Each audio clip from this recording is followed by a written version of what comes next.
Ok, buenos días a todos. Qué bueno que estemos otro día más, otro miércoles más, el último miércoles del año para gloria del Señor. Hemos tenido un hermoso año, un hermoso tiempo que el Señor nos ha dado, porque a pesar de la dificultad de este año 2020 y de todo lo que trajo, Dios ha sido bueno. Su palabra nunca dejó de fluir, su palabra siguió enseñándonos, su palabra siguió reconfortándonos, y eso damos gracias al Señor por esa bendición que hemos tenido este año 2020. Y hoy pues vamos a cerrar este año con este último miércoles de estudio. Y bueno, al Señor sea toda gloria y honra y el honor, ¿verdad? Y hoy, pues, Él es el que nos dirige en esta reunión y, y le damos toda la gloria a Él. Seguimos estudiando el libro de Nehemías, que ya poquito nos hace falta. Gracias al Señor porque ya llevamos 2 años estudiando el libro de Nehemías. Y eso es hermoso porque hemos aprendido, es un libro tan rico en enseñanza. Y ya hoy vamos a empezar el capítulo 11 de Nehemías. Entonces, vamos a empezar. En el capítulo 10, nosotros estuvimos estudiando sobre el resumen del pacto que ellos ratificaron delante de Dios como pueblo de Dios. Ratificaron todas las ofrendas, que era muy importante su responsabilidad de traer todo lo necesario para la casa de Dios, de manera que no faltara nada en la casa de Dios, ¿verdad? Hablamos la semana pasada de las ofrendas, hablamos de las primicias, hablamos del diezmo, de todo lo necesario para la casa de Dios, ¿verdad? Y toda la ofrenda de grano, toda la ofrenda de vino, toda la ofrenda de aceite que tenía que estar en el santuario. Y hoy vamos a empezar el 11 y vamos a hablar, después de que ya habían ratificado el pacto con Dios y habían establecido y escrito y firmado el pacto de lo que como pueblo habían dejado de hacer, pero que ahora iban a hacer. Ellos, ya que habían establecido y habían puesto los sacerdotes en su lugar, cada sacerdote en su lugar, cada levita en su lugar, entonces vino la distribución, porque el pueblo pues no estaba establecido completamente. Ya Jerusalén había sido restaurada, los muros ya habían sido levantados. Entonces ahora se necesitaba poblar Jerusalén. Era necesario que Jerusalén fuera poblada, porque había muchas aldeas, alrededor de la ciudad de Jerusalén. Pero como Jerusalén no estaba con muros levantados, Jerusalén prácticamente estaba algo desierta. Era muy poca la gente que vivía en Jerusalén. Entonces era una ciudad hasta peligrosa. Entonces, pero una vez que el pueblo levantó las murallas, las puertas, y ya establecieron el pacto, establecieron a los sacerdotes en su lugar por sus órdenes, a los levitas también, cada uno en su lugar, pues ahora venía lo necesario, que era establecer todos los habitantes del pueblo de la ciudad de Jerusalén. Y vamos a ver, este capítulo es bien bonito porque nos habla de la gente que iba a habitar en Jerusalén. No era cualquier gente. Tenía que cumplir algunos requisitos o tener algunas características para habitar allí. Y esto es algo bien simbólico para nosotros. Hemos hablado y hemos estudiado muchas veces que dentro del pueblo de Dios hay 3 grupos de personas, ¿verdad? La Biblia establece los llamados, los escogidos y los fieles. También el apóstol Juan habla de padres, de jóvenes, de niños, ¿verdad? siempre hay 3 grupos. Y eso nos habla del nivel espiritual que hay en el pueblo de Dios. Hay pueblo que todavía está en pañales, podría decirse, que son niños. Hay pueblo que está como intermedio, digamos que están en el nivel de madurez de jóvenes. Y están pues los padres que llama Juan, que son maduros, ¿verdad? Que todos esos que ya están alcanzando un nivel más maduro. Entonces, que el Señor nos vaya guiando, porque no se trata de que usted diga, yo me identifico que yo estoy en los niños, que yo estoy en los escogidos, que ya voy dando a los fieles, sino el hecho de pedirle al Señor, yo quiero crecer porque yo no quiero quedarme niño. O sea, no es el fin. Todos pasamos por la niñez, todos somos llamados, pero una vez que somos llamados, tenemos que anhelar ser escogidos. Y una vez que hemos crecido siendo jóvenes escogidos, tenemos que anhelar crecer un poco más y llegar a ser fieles, llegar a ser parte de los que dice ahí padres, con los grupos que se ven en que dice el apóstol Juan. Entonces, no se trata de identificarnos exactamente nosotros, no para ubicarnos en un grupo, sino para crecer. Tenemos que crecer dentro de eso. Tenemos que anhelar. El fin, nuestra meta, es llegar a ser parte de los fieles. Eso es nuestra meta. Porque los fieles son los que van a representar la novia del Cordero. Entonces, vamos a establecer que nosotros ya hablamos sobre ¿se acuerda que hablamos sobre las puertas? Incluso vimos todas las etapas llegamos hasta el milenio, de todo el tiempo de Dios que Él tiene estipulado para esta creación, ¿verdad? Hablamos hasta llegar al milenio, vimos la venida del Señor, vimos el tiempo de la tribulación, de la gran tribulación, hablamos del rapto o de la parusía de Cristo y cuando va a llevar a la novia del Cordero. Hablamos un poco también del milenio, pero también vamos a ver que en el cielo hay grupos. O sea, cuando ya pasemos a la eternidad, pues vamos también a establecernos dentro de la eternidad en nuestro lugar correspondiente. Cada uno de nosotros tiene un propósito eterno. Tenemos un destino en Dios, tenemos un lugar en la eternidad. Y ahí es donde nosotros tenemos que apuntar a ese lugar, a la eternidad. Porque no se trata del hecho de que usted o yo digamos, ay Dios mío, ¿en qué nivel estoy? Si todavía soy una niña, si ya voy creciendo, soy joven, si ya voy dando. No se trata de eso, se trata de decirle al Señor Espíritu Santo, Señor, yo quiero saber cuál es mi destino, cuál es mi lugar para la eternidad.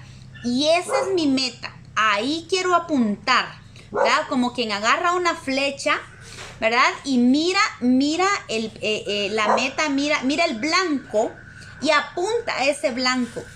Entonces nosotros tenemos que decirle al Señor Espíritu Santo, muéstrame cuál es mi lugar en la eternidad, cuál es mi destino en la eternidad y hacia ahí quiero apuntar. Porque yo no quiero vivir un propósito solamente para aquí a la tierra. Yo quiero vivir en mira del propósito eterno que Dios tiene para nosotros. Entonces, este capítulo de Nehemías 11 trae una figura muy bonita que enfoca a la eternidad, que enfoca los lugares, quienes iban iban ubicados en ciertos lugares, quiénes eran los que Dios había determinado que iban a morar en la ciudad. Y dentro de la ciudad, aquí Nehemías no estipula eso, pero dentro de la ciudad de Jerusalén está el monte Sión. El monte Sión es un lugar que es para la novia del Cordero, para los fieles. Pero en la ciudad de Jerusalén es otro nivel un poquito más bajo, no la novia, pero un poquito más bajo. Pero este grupo es un grupo bastante selecto también.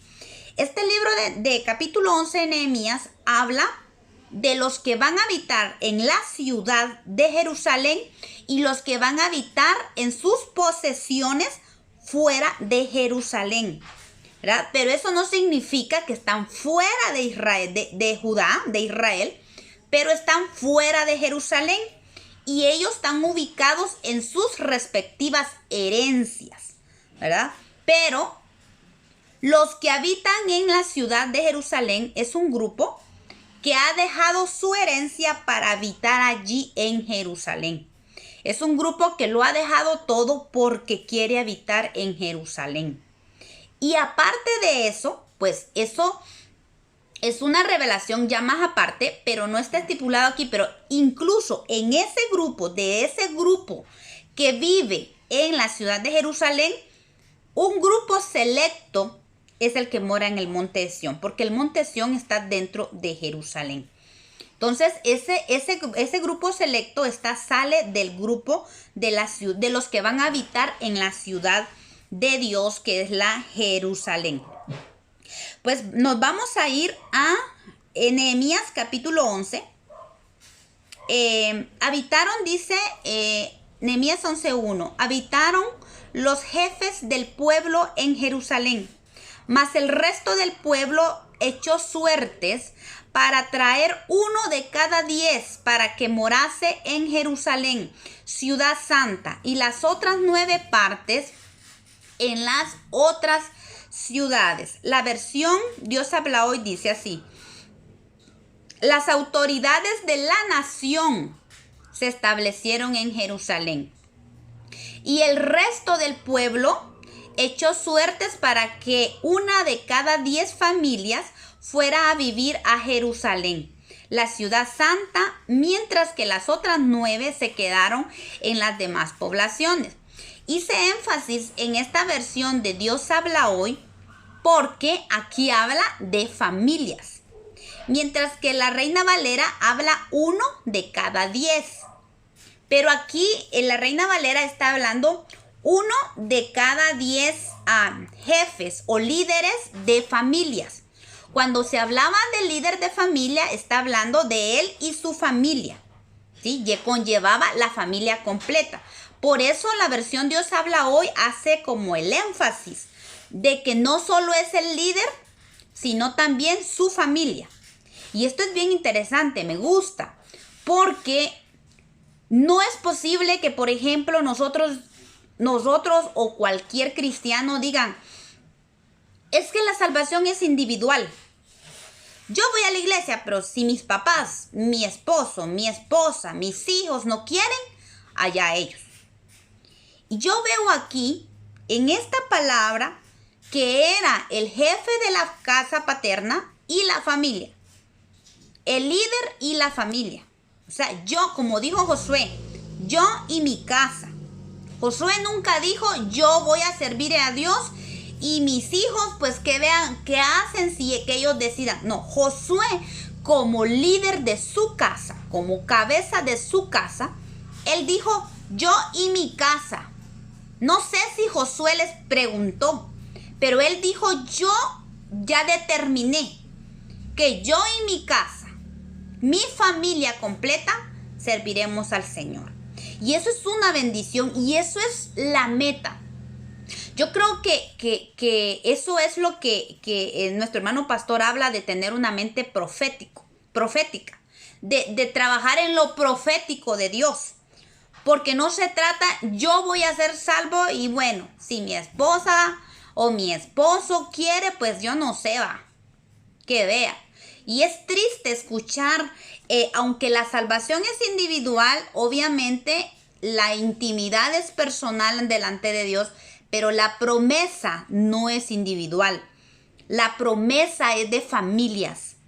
Y esto nos enseña, es lindo porque dice 1 familia de cada 10. Y aquí hay algo muy interesante porque siempre se ha preguntado y uno se ha preguntado y dice, ¿quiénes van a ser salvos? ¿Verdad? Y aquí nos establece la palabra de Dios que los que van a morar en la ciudad santa de Dios, equivale al 10% de la población.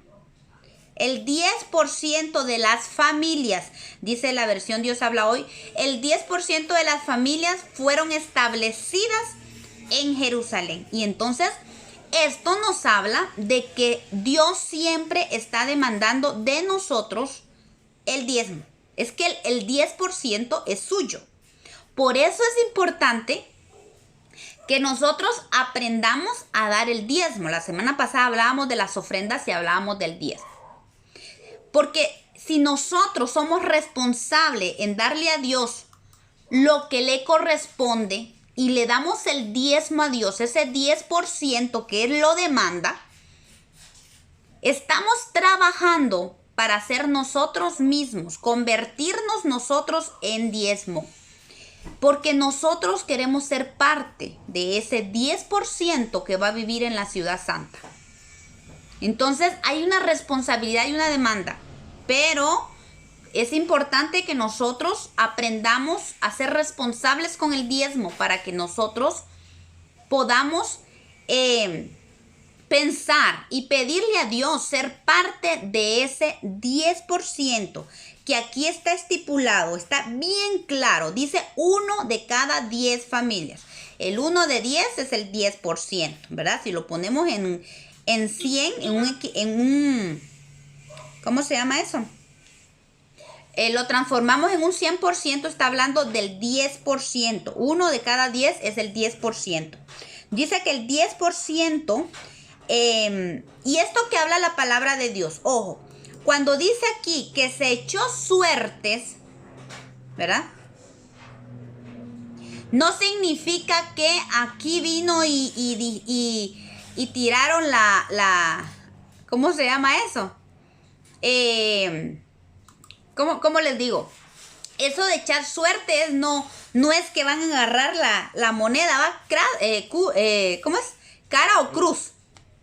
Eso no es echar. Esta palabra que habla aquí de echar suertes está hablando siempre de la voluntad de Dios, ¿sí?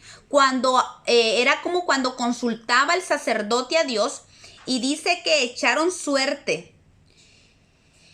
Echaron suerte sobre alguna situación, sobre los sacerdotes cuando Dios estaba eligiendo. Entonces echaban suertes el sumo sacerdote con las piedras de Tumín y Urim, ¿verdad? Entonces tiraban, así se expresaba, tiraban suerte, y eso se hablaba de que consultaban la voluntad de Dios. Eso de echar suerte habla de la voluntad de Dios. O sea, no es que al azar el Señor, a este pelón me llevo, este peludo lo dejo, este me cae bien, este me cae mal, a ti no te llevo por esto, por lo otro. No, sabemos que Dios no es así. Nuestro Padre es un Dios de intención. Nuestro Padre, Él no discrimina, Él no cambia. Él es el mismo, ¿verdad? Él no hace acepción de personas, dice la palabra. Entonces, esto no se trata de a ver si le cae la monedita o echar una suerte, a ver, démosle vuelta a ver si le cae la monedita y es una lotería. Esto no es lotería. Cuando aquí la palabra del Señor habla de echar suerte, está hablando de que la voluntad de Dios se estableció para determinar quiénes iban a entrar a la ciudad santa. Entonces, es muy importante que nosotros veamos esto y que no solo leamos y agarremos las palabras como normalmente nosotros se usa en nuestra sociedad o en nuestra cultura o en nuestro lenguaje. Esto de echar suertes no es algo al azar. Esto habla de la suerte, de la voluntad de Dios establecida. Porque en todo esto, hermanos, los que van a habitar en la ciudad santa van a ser gente conforme a la voluntad de Dios. Esto no es ni del que quiere ni del que corre, dice la palabra de Dios, sino de Dios que tiene misericordia. Esto tiene que ver con la soberana voluntad de Dios. Aún Jesús le dijo que no se haga mi voluntad, sino la tuya. Entonces vemos lo hermoso que es aquí, que habla de familias. 1 de cada 10 familias fueron a vivir a Jerusalén, a la ciudad santa. Y las demás, dice, se quedaron en las demás poblaciones. Ahora, aquí en este verso se establecen dos grupos que se van a vivir en la ciudad de Jerusalén. Habla de las autoridades o jefes del pueblo y habla del resto del pueblo, ¿verdad? Las autoridades o jefes del pueblo, pues, se espera que todo aquel a quien el Señor ha llamado como líder del cuerpo de Cristo sea llevado y establecido en la ciudad de Dios y, claro, recibir su corona. La palabra de Dios es bien clara cuando dice que bueno, cada uno que ha trabajado en la obra va a recibir su corona. Y aquí la Biblia dice que las autoridades del pueblo, los jefes del pueblo. Entonces, aquí se entiende de que todo líder que Dios ha llamado debería ser un candidato para la ciudad de Jerusalén. Y debería de permanecer. Vamos a ir viendo las características de estos dos grupos. No necesariamente por ser jefe del pueblo, necesariamente va a dar el nivel para vivir en la ciudad de Jerusalén. Vamos a ver más adelante algunas características que son muy importantes para ser parte ser parte de la Jerusalén de Dios. Pero ya debería, o sea, es algo bien establecido por Dios, que toda autoridad que Dios ha puesto sobre su pueblo sea un candidato para habitar en la ciudad de Dios y recibir su corona. Porque Pablo le dice a Timoteo en segundo carta de Timoteo 4:8, Pablo dice, por lo demás me está guardada la corona de justicia, la cual me dará el Señor, juez justo en aquel día, y no solo a mí, sino también a todos los que aman su venida. Pablo está hablando aquí que él ha trabajado por el Señor, por la obra, por la iglesia. O sea, Pablo, el perito arquitecto de la iglesia, él está esperando su corona de justicia. Él está esperando que Dios lo reciba. O sea, él es candidato para habitar en la ciudad de Dios. Entonces, las autoridades son candidatos. Son los primeros candidatos para esos. Ni siquiera en ellos nos echó suerte. O sea, ellos, porque toda autoridad es puesta por Dios y los siervos de Dios deberían estar alineados a esa voluntad de Dios para ser candidatos para habitar en la ciudad de Dios. Y el otro grupo, pues, está establecido, pues, que lo que hablamos, 1 de cada 10 familias representada por el jefe de familia. Y esto es lo que acabamos de hablar, que es el 10% que Dios establece allí. Queda claro lo que Dios estipuló en la ley, que el 10% sería para él que le corresponde. Aquí vemos cómo él vuelve a establecer esto, que el 10% va a ser para habitar en Jerusalén. Y este habitar, vamos a enfocarnos un poquito en la palabra habitar. ¿Quiénes van a habitar? ¿Cómo son los que van a habitar? Dice la palabra de Dios que habitar, dice el diccionario, que viene de la palabra yashav, algo así. Perdonen mi hebreo, ¿verdad? Dice que significa sentarse. Aquí tiene muchos significados, pero me llama la atención 4. Morar, permanecer, establecerse, casarse, disfrutar. Miren, estas palabras son claves de lo que significa habitar. Cuando el Señor dice, ¿quiénes son los que van a habitar en la ciudad? Son aquellos que es como que estuviera diciendo el Señor, ¿quién habitará? ¿Se acuerdan el Salmo 15:1 del 2? Dice, ¿quién habitará en tu tabernáculo? ¿Quién habitará en tu monte santo? ¿Quiénes van a permanecer? ¿Quiénes van a disfrutar? ¿Quiénes van a establecerse? ¿Quiénes van a casarse? Entonces esta palabra habitar es bien hermosa porque lleva muchos significados y lleva muchas connotaciones aquí que vamos a ir viendo, ¿verdad? ¿Quién se establecerá? ¿Quién permanecerá? ¿Quién disfrutará? ¿Y quién se casará con el rey? Esto es lo que está hablando de los que habitarán. Y quiero ver primero la palabra establecer. ¿Quiénes son los que se van a establecer? ¿A qué se refiere esta palabra de establecer? ¿Qué significa habitar también? El Salmo 7:9 dice: fenezca ahora la maldad de los inicuos, mas establece tú al justo. Miren, aquí habla de que Dios establece al justo, porque el Dios justo prueba la mente y el corazón. Entonces, ¿quiénes son los que se van a establecer en la ciudad? Aquí habla el justo. Dios va a establecer al justo. ¿Qué dice el Salmo 15? ¿Quién es el que va a morar en el monte santo? El que anda en integridad y hace justicia. Veámoslo bien, el Salmo 15. Voy a leerlo un poquito más, porque aquí solo saqué un verso. Dice el 15, el que anda en integridad, aquí me faltó algo, el que hace justicia y habla verdad en su corazón. Entonces vemos aquí que estas expresiones del justo, esto está determinando quién es el justo. El Salmo 15 establece la identidad del justo. Es el que anda en integridad.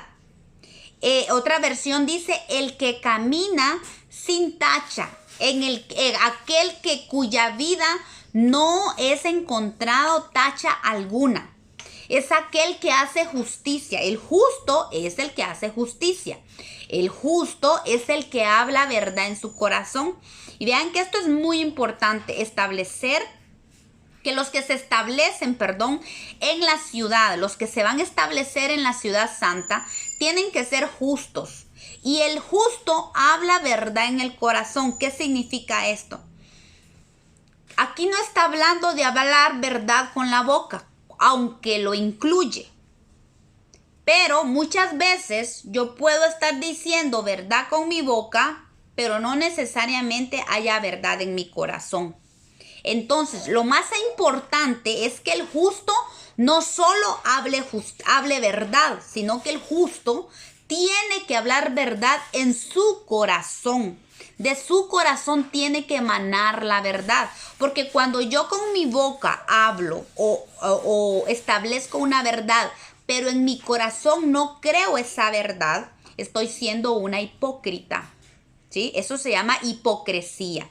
Es como una careta. Cuando yo con mis labios hablo una cosa, pero con mi corazón creo otra. Entonces, el justo tiene que hablar verdad desde su corazón. Y desde su corazón tiene que salir la verdad a su boca. Recordemos lo que dijo el Señor, que los que creen en mí, dijo el Señor, de su interior correrán ríos de agua viva. Al justo le corre la vida desde el corazón hacia la boca.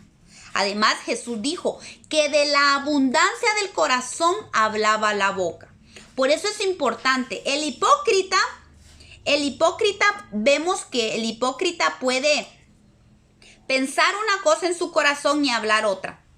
Pero también está el que no tiene careta y saca lo que hay en su corazón. Y muchas veces vemos gente que habla, ¿verdad? Y lo que habla es pura podredumbre que le sale por su boca.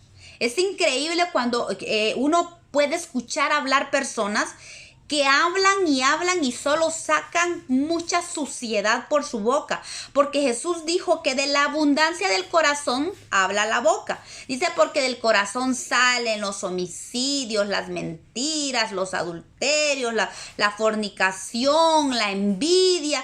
Todo lo sucio sale del corazón y muchas veces a la boca o a lo exterior, a nuestros actos, a nuestros pensamientos, todo sale del corazón. Pero el justo es aquel que, como el Señor dijo, que de su interior que su corazón es una fuente de vida, es una fuente de justicia, es una fuente de verdad. Por eso es que nosotros tenemos que anhelar ser justos de Dios, ¿verdad? Y no solamente parecer ser justos, porque la justicia es un proceso progresivo en nuestra vida. Somos justos porque Él nos ha justificado y somos declarados justos delante de Dios. Pero no tenemos que quedarnos con solo ser declarados justos por Dios. Tenemos que caminar en esa justicia y dar testimonio de esa justicia, ¿verdad? Por eso les digo, la justicia es algo progresivo en nuestra vida. El Señor nos justifica y nos sigue justificando, ¿verdad? Y en lo que el Señor nos sigue justificando, nosotros tenemos que dar fruto de justicia. Tenemos que caminar en justicia y eso nos establece a nosotros como justos. Eso nos determina a nosotros como hombres y mujeres justos de Dios. Aquellos que manifiestan la justicia de Dios, aquellos que reflejan la justicia que Dios ya hizo en sus vidas. Porque muchas veces nosotros decimos, mucho cristiano o hijo de Dios puede decir, Dios ya me justificó, pero nuestras acciones, nuestras palabras, nuestro pensamiento no están dando evidencia de la justicia de Dios en nuestra vida. Por eso es que tenemos que trabajar en eso. Aquí a veces nosotros decimos, bueno, es que ¿quién es el justo? Bueno, el que Dios ya justificó. ¡Wow! Excelente. Entonces todos en la iglesia hemos sido justificados. Todos en el cuerpo de Cristo hemos sido justificados. Ahora la pregunta es, como dice el Salmo 15, que los que habitan en el monte de Dios, en el tabernáculo de Dios, son los que andan. ¿Qué significan? Su caminar.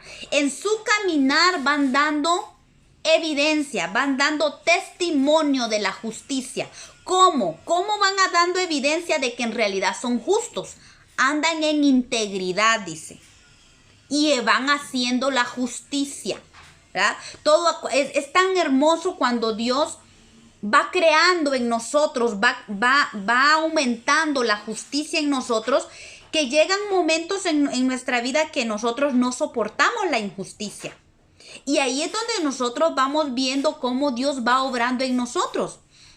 Ya no solo sabemos de conocimiento que somos justificados, sino que también ya experimentamos la justicia de Dios y somos parte de la justicia de Dios. Ya no soportamos la injusticia. Tratamos en nuestro caminar de hacer justicia delante de Dios y delante de los hombres para testimonio de la obra de Dios en nuestra vida. Y también dice, el que habla verdad en su corazón. Entonces es un caminar, es un testimonio, es una acción. Miren, aquí influye tres cosas: andar, hacer y hablar. Eso es importante. Son tres cosas que identifican al justo. Al justo Dios lo hace permanecer. Y eso es lo que estamos hablando. ¿Quiénes son los que van a permanecer en la ciudad de Dios? ¿Verdad? Estamos hablando de permanecer. Entonces, una de las evidencias del que va a establecerse en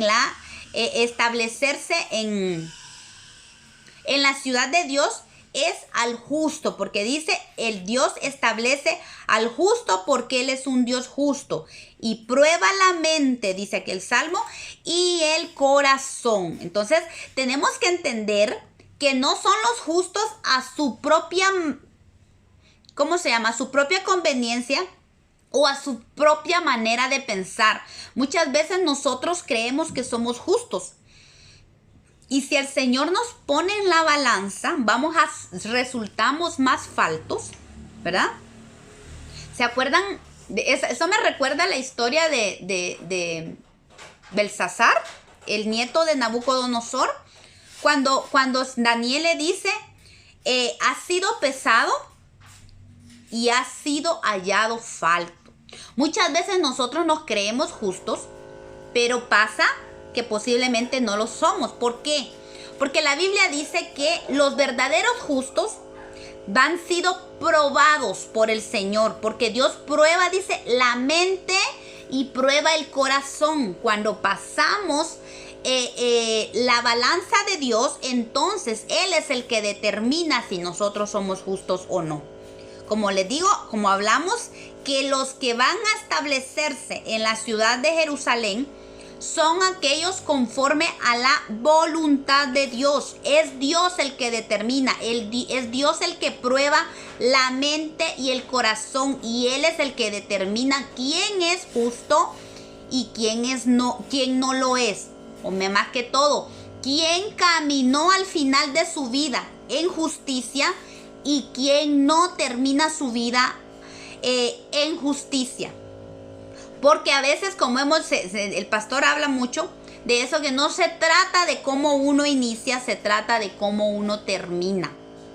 Ezequiel habla y dice que el justo, dice, si aunque toda su vida fue justo, pero al final se aparta de Dios y muere lejos de Dios, dice, toda su justicia no se le será contada, porque se alejó de Dios y murió fuera de la voluntad de Dios. Pero dice, si el impío toda su vida caminó en injusticia y en impiedad, pero al final de su vida se arrepiente y muere siendo justo, justificado por Dios, tampoco se le va a contar toda la iniquidad. Entonces es importante que al final de nuestra vida, al final de nuestra carrera, seamos probados por Dios y sea Dios quien establezca si somos justos o no, para ser establecidos en la ciudad de Dios. Porque Dios prueba la mente y el corazón. Así es que por más que nosotros nos hagamos las justas o justos, es Dios quien establece eso. Pero lo más importante es que nosotros caminemos para que la justicia de Dios sea hecha en nosotros para ser hallados justos. Y al final de nuestra vida el Señor diga, ven siervo fiel. En lo poco has sido fiel, en lo mucho te pondré, y entra a la ciudad, poniéndolo ya en este contexto, entra a mi ciudad santa. Mire, primera de Juan capítulo 2, verso 9, habla mucho de la justicia. Dice, si sabéis que Él, nuestro Jesús, nuestro Padre, es justo, sabed también que todo el que hace justicia es nacido de Dios. ¿Ve? Este verso también nos habla del testimonio porque dice que todo aquel que hace justicia es nacido de Dios. Todo el que hace justicia da testimonio de que ha sido justificado por Dios y ha nacido de nuevo para Dios. Primera de Juan 3:7 dice, hijitos, nadie os engañe, que el que hace justicia es justo, como Él es justo. O sea, ¿quién es el justo? El que hace justicia. Por más que el Señor me haya justificado, pero si yo no camino en justicia, no soy contado por justo. Tenemos que tener cuidado. Primera de Juan 3:10 dice, en esto se manifiestan los hijos de Dios. Vea esto. Imagínense que es en la justicia que se manifiestan, que se hace diferencia entre los hijos de Dios y los hijos del diablo. En esto se manifiestan los hijos de Dios y los hijos del diablo. Todo aquel que no hace justicia y que no ama a su hermano no es de Dios. Increíblemente. Y vea que esto es bien delicado, porque qué bueno que la justicia, que es Dios el que pesa la justicia en nosotros. Porque si nosotros nos vamos muchas veces a nuestra manera de pensar, a veces algunos hijos del diablo son más justos o actúan más justamente, aparentemente, que los hijos de Dios. Y tenemos que tener cuidado porque así es. Yo conozco mucha gente que no es cristiana, pero vea usted, son gente tan justa. Por ejemplo, yo no conocí, pero sí conocí. Era el jefe de mi esposo, con el que él trabajó muchos años. Él ahorita ya murió. Era un hombre de descendencia judía, pero una de las cosas que él siempre hacía era un hombre justo con sus empleados él primero, no importaba si no le pagaba al banco, pero él los sueldos, o sea, así como lo dice la ley, va. Él siempre pagaba sus sueldos. Sus empleados no podían quedarse sin su sueldo. Él prefería quedarse él sin su cheque o no necesariamente, pero que se quedara sin nada él. Pero él lo primero a sacar la planilla y a pagarle a sus empleados a tiempo, ¿verdad? Era un hombre así bien justo en sus decisiones, pero a pesar de ser judío, no era cristiano. Nunca reconoció a Jesús en su corazón. Pero él actuaba de una manera muy justa. Él siempre, su forma de actuar, su forma de pensar, daba testimonio de verdad, de justicia. El hombre muy recto, el hombre, pero no conocía al Señor. Y entonces por eso es importante que vemos que es Dios el que pesa la justicia en nuestra vida, no nosotros mismos. Pero aquí en Primera de Juan 3:10 es bien interesante que Juan, el apóstol Juan, dice que en esto se manifiestan los hijos de Dios y los hijos del diablo. Que todo aquel que no hace justicia y que no ama a su hermano no es de Dios. Por eso es que la justicia que cuenta delante de Dios es aquella justicia que nace del amor que Dios ha puesto en nosotros. Por eso dice, todo aquel que no hace justicia y no ama a su hermano no es de Dios. O sea que el que hace justicia y ama a su hermano es de Dios. Entonces, es bien tremendo esto de la justicia y es un tema muy, muy interesante y es un tema muy confrontativo, la verdad, porque a veces tenemos que entender que la justicia de Dios es tan diferente a la justicia nuestra, ¿verdad? Por eso es que tenemos que pedirle al Señor que esa justicia que Él ya estableció en nosotros, que ya nos justificó, tenemos que pedirle al Espíritu Santo que la siga alimentando y que vaya creciendo en nuestra vida hasta que nosotros seamos hechos completos en Cristo cuando Él venga. Pero como dice Primera de Juan 3:3, que dice que el que tiene esta esperanza de un día ser justo, perfecto, se limpia y busca la justicia. O sea, estoy parafraseando, pero Juan habla de que se lava a sí mismo, se limpia a sí mismo. Entonces, el que quiera ser perfecto en la justicia de Dios, tiene que ver de buscar la justicia de Dios y de dar fiel testimonio de la justicia de Dios en nuestra vida. Yo creo que es un tema bien confrontativo porque yo creo que todos anhelamos que el Señor perfeccione su justicia en nuestra vida. Porque todos somos justos, ya hemos sido justificados por Dios, ¿verdad? Pero esa justificación tiene que ir en crecimiento. El Señor ya me justificó y me va a seguir justificando hasta que me perfeccione en el día de Jesucristo. Todos tenemos que anhelar eso, hermanos, de verdad. Porque el justo es el que va a ser establecido en la ciudad de Dios. También dice el Salmo 107:36, allí establece a los hambrientos y fundan ciudad en donde vivir. ¿Quiénes más van a ser establecidos? Los hambrientos.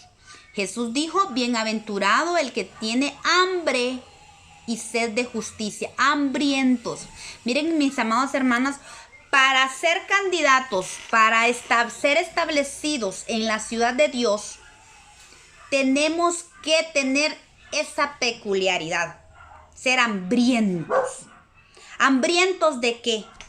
Hambrientos de la palabra de Dios, hambrientos de la justicia de Dios, hambrientos del amor de Dios, hambrientos de la presencia de Dios, hambrientos de la oración, hambrientos de Dios en toda su dimensión. Tenemos que tener hambre de Dios.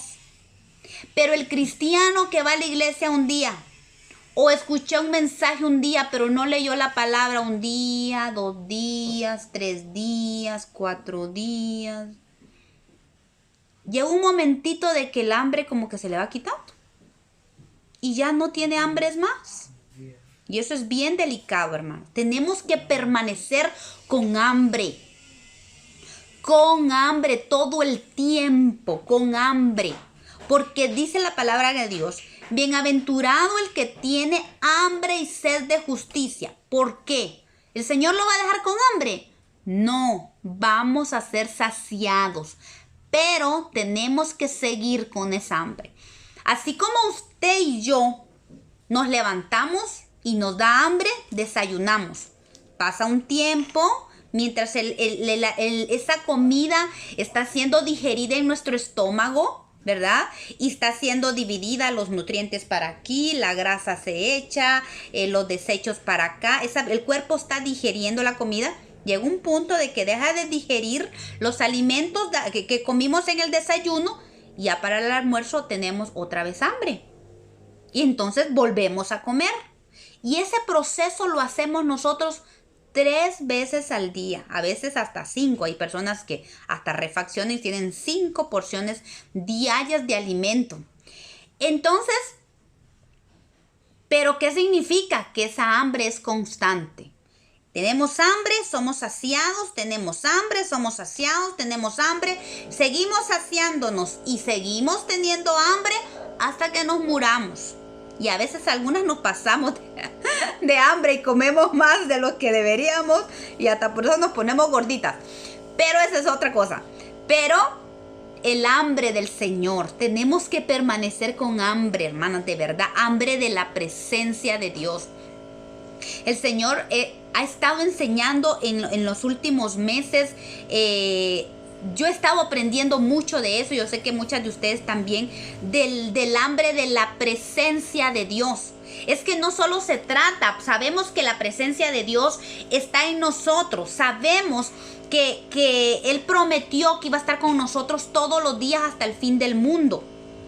Pero la presencia de Dios no solo es saber que nosotros tenemos la presencia de Dios, sino que también tenemos que experimentar la presencia, que se manifieste la presencia de Dios en nuestra vida. Esa hambre tiene que haber en nosotros. Padre, yo quiero que manifiestes tu presencia, porque cuando Dios manifiesta su presencia, Él empieza a declarar poder, Él empieza a dar poder, Él empieza a dar revelación. En la manifestación de su presencia, Él empieza a dar gloria, y en esa gloria hay revelación, hay unción, hay poder, hay deleite de Dios. Por eso es que tenemos que tener hambre de Dios, hambre de su justicia, hambre del Espíritu de Dios. Necesitamos tener hambre de Dios y ser cristianos sanos espiritualmente, ser ovejas sanas, ser bien alimentadas por el Espíritu, ser ovejas que siempre se está alimentando, porque la oveja enferma deja de tener hambre. Es una de los síntomas de que una oveja está enferma, es porque deja de tener hambre. Y eso es bien delicado, que nosotros no cese, hermanos. Mire, por eso es que dicen que ¿cómo es que decía mi abuelita? Mire, enfermo que come no se muere. ¿Por qué? Porque siempre está comiendo y el alimento lo sostiene. Pero ¿qué pasa cuando alguien ya no come? Cuando no quiere comida, cuando no le da ganas de comer, poco a poco el cuerpo se va deteriorando. Es igual nuestra vida. La salud espiritual de nuestra vida se deteriora si nosotros empezamos a perder el apetito de Dios. Y no es que Dios no esté allí, no es que no haya alimento. El alimento está allí, Dios está allí, somos nosotros los que vamos perdiendo. Es el cristiano que se va alejando de Dios y va perdiendo el apetito espiritual, esa hambre de Dios. ¿Recuerdan que el sábado hablamos de perder el primer amor? Eso es, cuando uno empieza a perder el apetito, empieza a perder el hambre, eso también significa que está perdiendo el primer amor. Y el Señor quiere que nosotros permanezcamos con hambre de Dios, con esa necesidad por Dios, mañana, mediodía, tarde. Y es bien interesante porque siervos de Dios en las Escrituras vemos que buscaban de Dios mañana, mediodía, tarde. Tenemos un David que decía por la mañana, por la tarde y hasta por el mediodía te buscaré.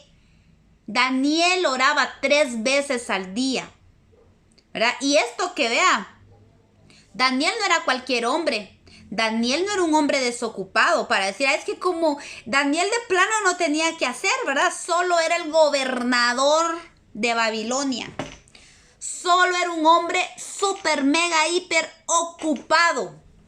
Pero Daniel sacaba tiempo. Daniel era un hombre hambriento de la presencia de Dios. Y él oraba por la mañana, oraba al mediodía y buscaba de Dios por la noche. Era un hombre de la presencia de Dios. Era un hombre hambriento de Dios. ¿Y qué no decimos de nuestro amado Jesús? Él oraba y pasaba las noches enteras. Era un hombre, era el hombre de Dios. Era el hombre, era el hijo del hombre. El hombre que él vino a hacer la voluntad de Dios. Y él dio testimonio también de esa búsqueda, de esa hambre del Padre. Porque él había venido a hacer la voluntad del Padre. Él necesitaba estar hambriento y satisfacerse constantemente de la palabra que salía del Padre.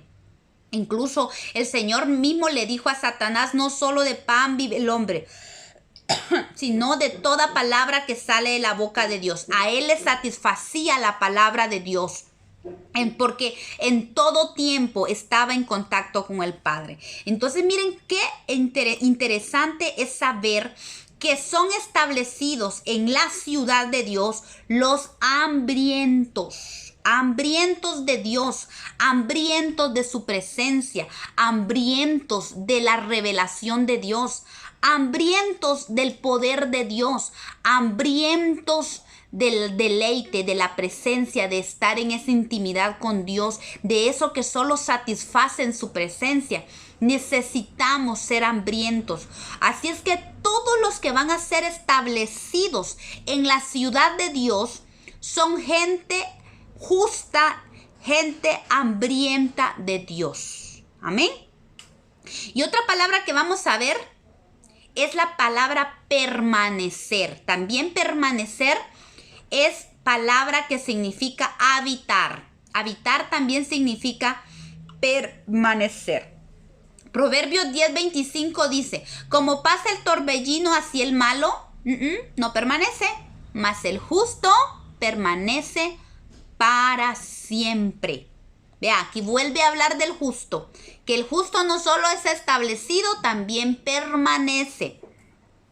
Proverbios 28:2, por la rebelión de la tierra sus príncipes son muchos, mas por el hombre entendido y sabio permanece estable. O sea, el hombre entendido y sabio permanece estable. Entonces, también van a ser permanecidos, van a permanecer en la ciudad santa hombres entendidos y sabios. Se van a mantener estables en la ciudad de Dios. Juan 1:33 dice, habla de que Jesús fue un hombre que en el cual dice que permaneció el Espíritu Santo de Dios. Y esto habla en Juan 1:33 habla de que Juan estaba dando testimonio y dijo de que a él le habían dado testimonio, mejor dicho, el que me envió a bautizar, dijo Juan, me dijo, sobre quien veas descender el Espíritu Santo y que permanece sobre él, ese es el que bautiza en el Espíritu Santo. Juan estaba hablando de Jesús permanecía, el Espíritu Santo permaneció sobre él. De la misma manera, hermanas y hermanos, todos los que van a permanecer en la casa de Dios, los que van a permanecer en la ciudad de Dios, tenemos, porque vamos a incluirnos, tenemos que ser hombres y mujeres en los cuales, al igual que nuestro Señor, permanezca el Espíritu Santo. Y eso de permanecer en el Espíritu Santo significa que vamos a ser guiados por el Espíritu Santo. Si queremos permanecer en Dios, si queremos que el Espíritu Santo permanezca en nosotros, tenemos que dejarnos guiar por Él. Tenemos que dejarnos enseñar por Él. Tenemos que aprender a tener comunión con el Espíritu de tal manera que seamos consolados, que seamos enseñados, que tengamos revelación por el Espíritu de Dios, porque tenemos a Dios con nosotros y Él permanece en nosotros, y cuando el Espíritu Santo permanece en nosotros, eso nos da garantía para hacernos candidatos para permanecer nosotros en la ciudad de Dios. Juan 6:27 dice: trabajad por la comida que no perece, sino por la comida que a vida eterna permanece. También comida de vida eterna que permanece. Esto va asociado también con los hambrientos, que tenemos que buscar no la comida que perece, sino la comida de vida eterna. El hambriento espiritual es aquel que busca la comida de vida eterna. Dice Juan 6:56, el que come mi carne y bebe mi sangre, en mí permanece y yo en él. Se trata de permanecer en él. El que come mi carne y bebe mi sangre. Y esto habla de la salvación de Dios. Esto habla de que son los salvos, los que han sido participantes de la carne y de la sangre de Cristo y permanecen en él. Son aquellos que han experimentado la redención de Dios, y no solamente eso, sino que el experimentar, el conocer la redención que Cristo hizo en la cruz del Calvario, de conocer el poder de su sacrificio, nos hace permanecer. Y si nosotros permanecemos en Él, Él permanece en nosotros. Y aquí en el libro de Juan, en el Evangelio de Juan, encontramos muchos versos que hablan de permanecer. Jesús decía: permaneced en mí y yo en vosotros. Como el pámpano no puede llevar fruto por sí mismo si no permanece en la vid, así tampoco vosotros si no permaneced en mí.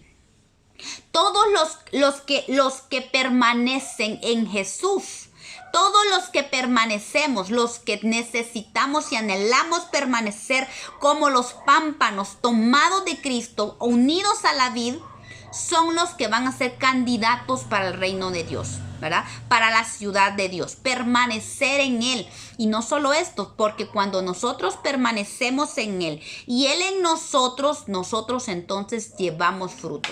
Porque cuando el pámpano está unido a la vid le pasa su esencia, le pasa la savia, ese alimento. Por eso es que es Él en nosotros y nosotros en Él. Nosotros nos metemos en Él y Él se mete en nosotros. Él nos mete su vida y su ADN. Y eso nos permite dar fruto.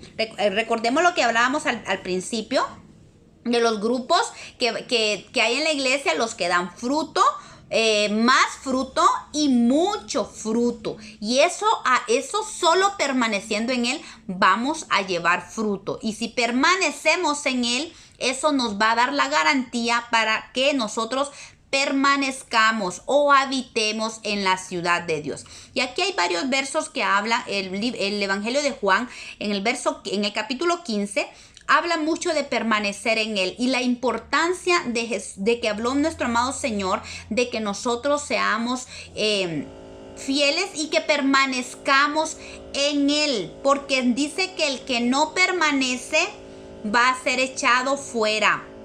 Y se seca y lo recogen y lo echan al fuego y arde. Son peligros. Por eso es la importancia de la permanencia en Dios. Tenemos que permanecer. Como dijo también el Señor, el que persevere o el que permanezca hasta el fin, hasta la meta, hasta el día de Jesucristo, ese va a ser salvo. Qué importante es permanecer en el Señor. En primera de Timoteo 4, el apóstol Pablo le habla a Timoteo de permanecer en el Señor. Le dice: ocúpate de la lectura, en la exhortación, en la enseñanza. Y le dice: no descuides el don que hay en ti. Miren, esto es bien interesante, no descuidar el don. El apóstol Pablo le enseña a Timoteo que tiene que permanecer en la lectura, en la exhortación, en la enseñanza, y le dice, muy importante, no descuides el don que Dios ha puesto en ti. Dice: ocúpate de estas cosas, permanece en ellas para que tu aprovechamiento sea manifiesto a todos. Es que es imposible que alguien que permanezca en la lectura, en la exhortación, en la enseñanza de la palabra de Dios, alguien que permanece en Dios y está experimentando la vida de Dios en él, es imposible que no sea manifiesto a todos, ¿verdad? Por eso el apóstol Pablo le dice: permanece, no te descuides, no descuides. A veces nos descuidamos y tenemos que tener cuidado del descuido, porque el descuido nos puede en un momentito nos puede hundir. ¿Se acuerda que hablábamos de Pedro? Cuando el Señor le dice: bájate de la barca, y que le dijo que caminara hacia él, Pedro estaba enfocado en Cristo, estaba poniendo atención y puesto sus ojos en Cristo, y él estaba caminando hacia Jesús. Cuando ya estaba cerca de Jesús, se descuida y aparta sus ojos. Y empezó a ver los vientos, y cuando él se descuida por ver los vientos, se hundió. Pero ahí estaba Jesús, que extendió su mano, su misericordia, y lo hizo levantar. Y entonces le dice el Señor: no, es importante no descuidarse. ¿Por qué dudaste, verdad? Entonces no podemos permitir el descuido, la duda en nuestra vida, porque eso puede ser muy peligroso. El Señor nos llama a permanecer en Dios hasta el fin. Venga lo que venga, yo no me aparto, yo voy a seguir. Vengan vientos, vengan tormentas, venga COVID, venga, ahí sí que huracanes, venga lo que venga a mi vida. Yo voy a permanecer porque yo quiero habitar en la ciudad de Dios. Y no solo en la ciudad de Dios, sino que en el monte de Sión, donde van a subir, donde es el tabernáculo de Dios, donde va a estar la novia del Cordero, la esposa. Entonces aquí vemos varios versos más que hablan de permanecer. Ustedes tal vez en casa pueden ver eso. Y se me fue el tiempo. Y Juan habla también yo creo que vamos a tocar en eso. Creo que luego la otra semana vamos a pasar a las demás palabras. Pero es que es hermoso porque Primera de Juan dice: todo aquel que permanece en él no peca. Y todo aquel que peca no le ha visto ni le ha conocido. Pero estos versos hay que seguirlo leyendo para entender completamente. Porque hay gente que dice que el cristiano no debe pecar, y que si peca es porque no es salvo o porque no conoce a Dios, porque aquí lo dice el verso. Pero hay que aprender a estudiar la palabra y hay que leer todo, y que hay que poner todo el contexto.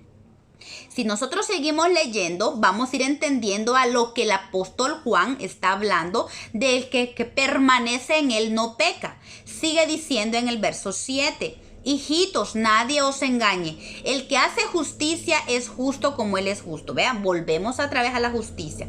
Qué interesante. Volvemos otra vez y habla del justo. ¿Sí? El que practica el pecado es del diablo. O sea, todo aquel que comete injusticia es del diablo. Porque el diablo peca desde el principio.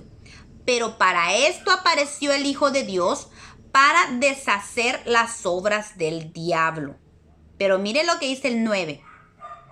Todo aquel que es nacido de Dios no practica el pecado, porque la simiente de Dios permanece en él y no puede pecar porque es nacido de Dios.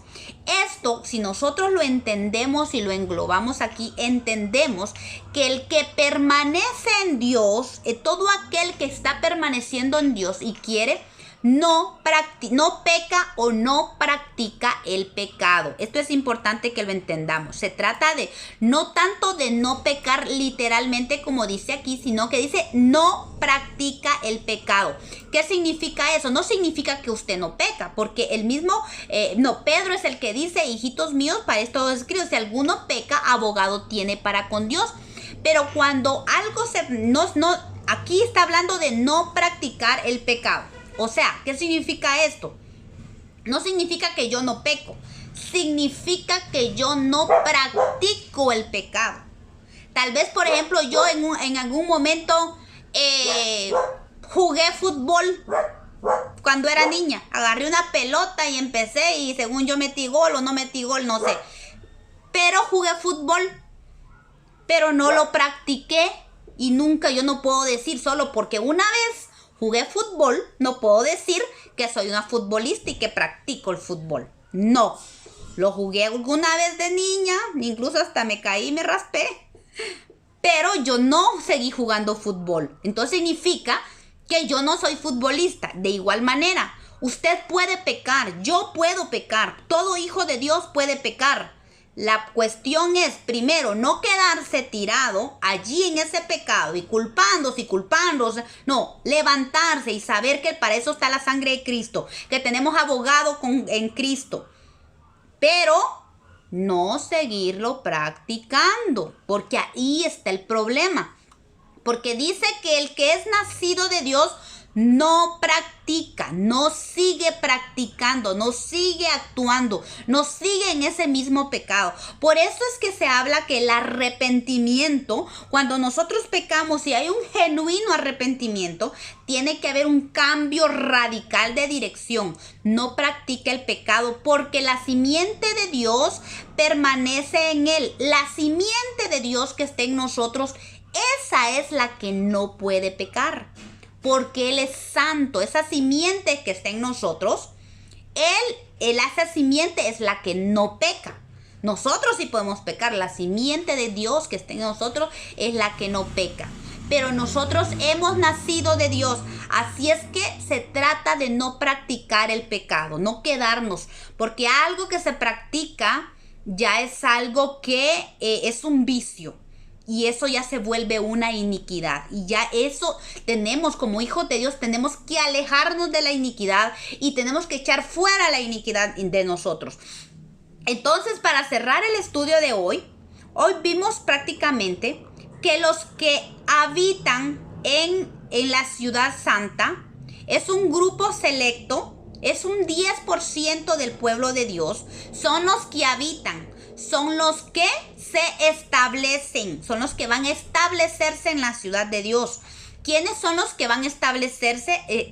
El justo, el hambriento, ¿verdad? El que ama la palabra, el que se alimenta de la comida de la vida eterna, el que hace justicia, el que deja que el Espíritu Santo lo dirija, que permite que el Espíritu Santo se establezca en él al igual que Jesucristo, el caminar en integridad.